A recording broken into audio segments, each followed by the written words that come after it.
अब जैसे परमात्मा ने आकर के शुरुआत में ये ज्ञान दिया, वो क्या बताया करते थे,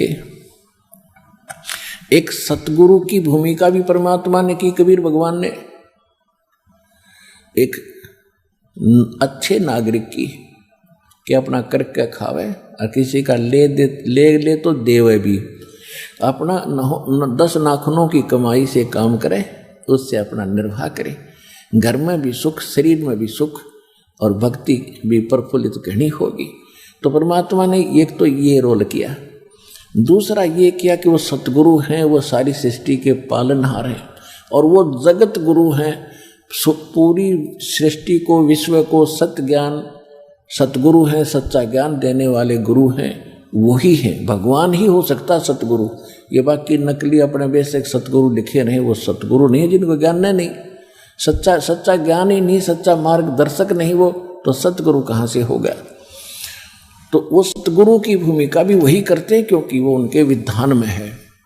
वेद बताते हैं परमात्मा ऊपर रहते हैं सतलोक में, वहाँ मनुष्य सदृश हैं, राजा के समान वहाँ एक सिंहासन यानी तख्त पर बैठे, अनंत कोट ब्रह्मांड के संचालक, कंट्रोलर यानी महाराजा के पद पर वो विराजमान है। जैसे हम सुना करते हैं कि दिल्ली के तख्त पर, सिंहासन पर फलाने राजा इतने दिन रहा, वो इतने दिन रहा, तो ये तख्त मीन एक सिंहासन अर्थात एक राजपद। तो परमात्मा महाराज पद हैं, वो सतलोक में रहते हैं, वो सारी सृष्टि के संचालक और कंट्रोलर हैं, वो सब के मालिक हैं। वहाँ सिंहासन पर सिर पे मुकुट है मालिक का, ऊपर बहुत सुंदर सफ़ेद छत्र बना हुआ है, एक बहुत बड़े गुम्बद के अंदर, जैसे बहुत सुंदर मंदिर नहीं कह सकते, मंदिर की तो चोटी नो कर दें ऊपर से, वो ऐसे गोल गोल सी ऐसे ही होती है गुम्बद, एक बहुत बड़े गुम्बद में, सफ़ेद गुम्बद में मालिक बैठे हैं। और फिर यहाँ आते हैं वो 3 स्थिति से, 3 प्रकार की स्थिति से हमारी सभी केयर टेक करते हैं, देखभाल करते हैं।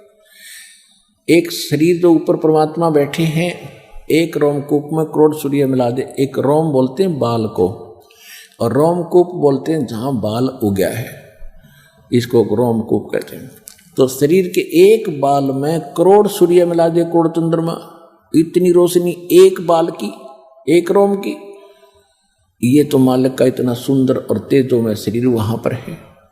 उसी शरीर युक्त परमात्मा यहाँ आ जाए तो हम सबकी चरम दृष्टियाँ ऐसे बंद हो जाएंगी जैसे सूर्य को देखकर उल्लू पक्षी की आंखें बंद हो जाती। इसलिए परमात्मा अपना हल्का तेज पुंज का हल्का शरीर करके अपनी यहाँ हमें यहाँ 2 प्रकार से आते हैं। एक तो प्रत्येक युग में मालिक एक शिशु रूप धारण करके और किसी कमल के फूल के ऊपर विराजमान होते हैं, और कमल का फूल अंडरस्टूड है कि वो जल में ही होता है, तो इसलिए परमात्मा को नारायण कहते हैं। नार माने जल, आयन माने वहाँ पर आकर विराजमान, कहीं से आकर विराजमान होने वाला।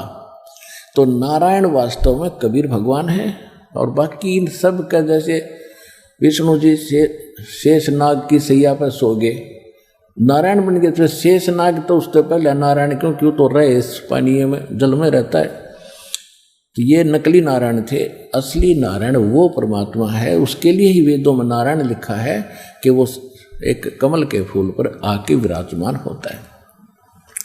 वहाँ से निसंतान दंपत्ति उनको उठा ले जाते हैं, फिर एक जीवन, एक उस समय का जो क्रिया होती है, कर्म होते हैं, एक यानी निर्वाह के लिए वो सभी करते हैं, और साथ में वो अपना ज्ञान भी प्रचार करते हैं, अपनी जानकारी भी देते हैं। इसी पर फिर दूसरी स्थिति परमात्मा की है, वो कभी भी आकर यहाँ 2 प्रकार से आते हैं, कभी भी कहीं भी अन्य रूप धारण करके किसी साधु संत भगत का वो कहीं प्रकट हो जाते हैं, अपने भक्तों से मिलते हैं, सच्ची अच्छी आत्माओं से मिलते हैं, उनको ज्ञान देते हैं, उनको अपने से परिचित कराते हैं, और फिर वो भक्त परमात्मा की महिमा आंखों देखा सुनाते। तो इस प्रकार परमात्मा जब भी आते हैं तो एक तो ये क्रिया करते और साथ में फिर वो ज्ञान भी देते हैं। जैसे शिशु रूप धारण करके आते तो भी वो ऐसा ही करते हैं। बड़े होते ही 5 वर्ष की उम्र में परमात्मा ने बड़े बड़े विद्वान पंडित प्राकांड विद्वानों के छक्के छुड़ा दिए थे ज्ञान में, किसी के पास जवाब नहीं था। एक ही प्रश्न करते थे परमात्मा इन वेदों के ज्ञाताओं को, कोई देवी की पूजा कर रहा है, कोई ब्रह्मा विष्णु महेश को सुप्रीम बता रहा है। परमात्मा कहते थे कि कौन ब्रह्मा का पिता है, कौन विष्णु की माँ और शंकर का दादा कौन है, हमको दे बता। तो सभी फिर करते थे, ये तो अजरो अमर है, इनका कोई माता पिता नहीं है, ये दुल्हा झूठ बोलता है, ये क्या जाने वेदों और सदग्रंथों की गहराइयों को।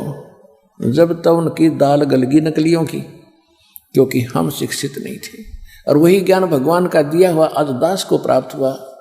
और 600 वर्ष पहले जो मालिक के सूक्ष्म वेद में सच्चिदानंद घन ब्रह्म की वाणी कबीर वाणी में लिखा था, आज दास ने सदग्रंथों से प्रूव कर दिया कि भगवान ने 600 वर्ष पहले बताया था। और ये नकली मना किया करते थे कि ऐसा ग्रंथों में नहीं है। तो who is God, Kabir is God. जो अनपढ़ कहते थे तुम इसको, ये कुछ नहीं जानता, ये क्या जाने ग्रंथों को, उन्होंने 600 वर्ष पहले तुम्हारे ग्रंथ खोल कर रख रखे थे सिंपल लैंग्वेज में। तो हु इज गॉड।